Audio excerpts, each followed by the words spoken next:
I'm just an ordinary guy, working 9 to 5, pay my rent on time, try to be a decent boyfriend. Or at least I was trying, until everything went to hell. It started like any other Thursday.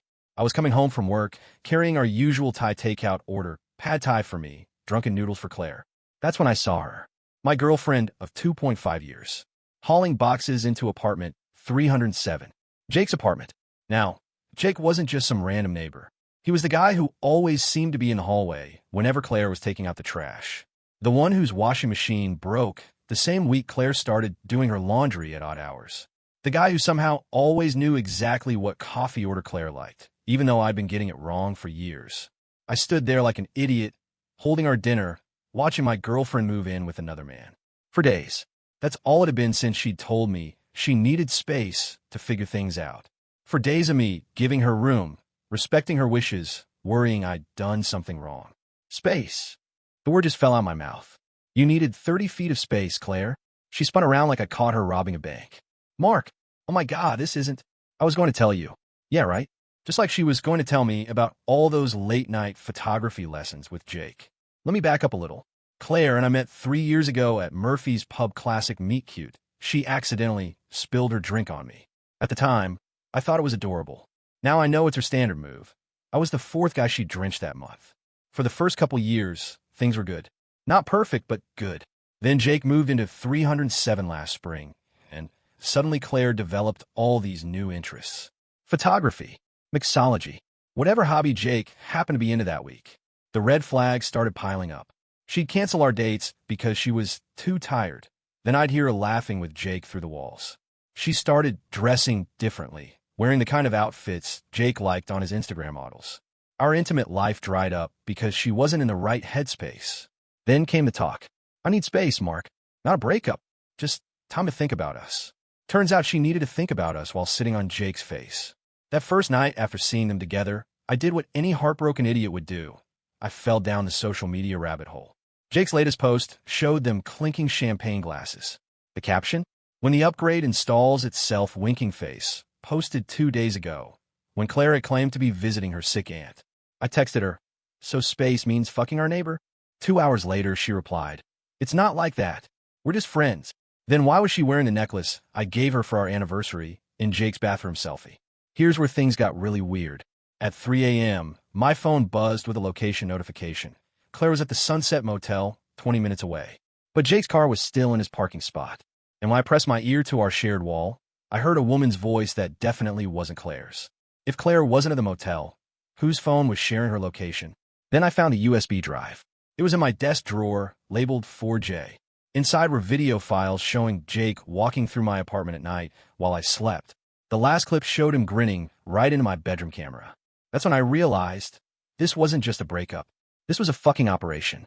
Let me tell you what was on that USB drive, and why my ex and our neighbor have been playing a much darker game than I ever imagined. I almost didn't watch the footage. My hand was shaking so bad I spilled coffee all over my keyboard. But when I finally hit play, I saw Jake moving through my apartment at 2:17 a.m. like he owned the place. What the cameras caught, him going through my mail, specifically looking at my bank statements, taking photos of my laptop screen when I'd left it unlocked. The real kicker? Watching him measure my bedroom windows with a tape measure. Then came the audio clip. I had to listen 3 times to believe it. Jake's voice, crystal clear. The safe's definitely in the closet. She said he never changes the code. It's still her birthday. That's when everything clicked. Claire didn't just cheat. She was scouting my apartment for months. All those times she'd forgotten her phone in my bedroom, she was taking pictures. All those girls' nights where she'd insist I go out, they were casing joints. I checked my security app login history. Claire had accessed it 14 times in the past month, always when I was asleep. Remember that location ping showing Claire at a motel? I drove there at 4 a.m. and found her phone taped under a bathroom sink, still sharing location. A wig that looked like Claire's hair. A note in Jake's handwriting. Stick to the script. Don't answer his calls. The front desk clerk recognized Jake's photo immediately. Oh yeah, that guy's been renting room 214 every Thursday for months. Always pays cash. I waited until 6 a.m., then pounded on Jake's door. When he opened it, shirtless and smirking, I didn't punch him. I said, the safe code hasn't been her birthday since July. You might want to tell your girlfriend that. His face went white. Behind him, I saw blonde hair disappearing into the bedroom. But here's the thing. Claire's a brunette. Meet Sasha, Jake's actual longtime girlfriend. Turns out, she's the one who's been impersonating Claire in my apartment. They've run this scam before in 3 other states. Claire wasn't his lover. She was his mark. And me?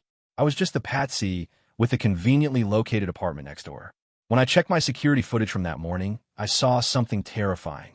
Jake whispering to Sasha, "We'll just take the whole safe. He'll think it was Claire."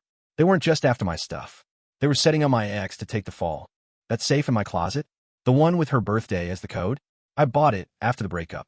There's nothing inside but an old iPhone taped to the back wall, recording everything. When Jake and Sasha ripped it out at 3 a.m. that night, they got 15 minutes of 4K footage of them struggling to carry it down the fire escape. Clear audio of them discussing their past scams. Remember the dentist in Phoenix? A GPS tracker hidden in the safe's lining. Meanwhile, the real safe, containing my grandma's jewelry and important documents, was buried under dirty laundry in my gym bag. I didn't call the cops right away. First, I sent Claire all the footage with one message. "You were never his girlfriend. You were his next target." Her response?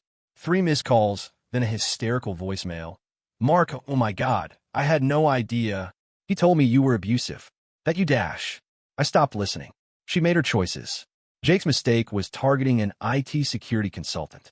While they were busy hauling their worthless prize to a storage unit, I drained their shared Venmo.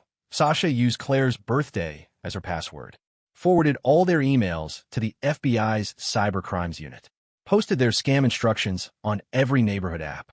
By sunrise, their faces were all over local news. They came back at 6 a.m., screaming through my door about setting them up. I just played the recording of them planning to frame Claire. Jake's face when he realized? Priceless. Sasha actually cried. "We were just trying to pay off student loans." Jake, 3 to 5 years for felony burglary. Turns out he violated parole. Sasha, deported back to Canada. Immigration hates fraud convictions.